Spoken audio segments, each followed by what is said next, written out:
In today's video, I will show you step by step how you can play with friends on Among Us. So the first thing we can do once we are on the main homepage of Among Us is head over and click on play.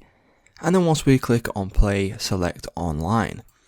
Now once we select online, you will then be able to click on friends in the top right hand corner.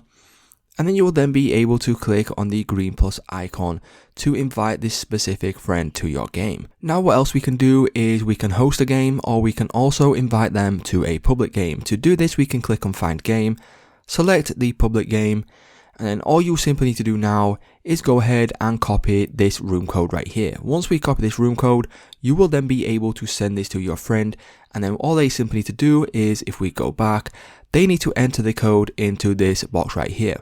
Once they enter in the code, they will then be able to click on this, and then they will then be put in to this game right here. So it's just that simple, guys. That's how you can play with friends on Among Us. If this video did help you out, please leave a like on today's video, and I will see you in the next one.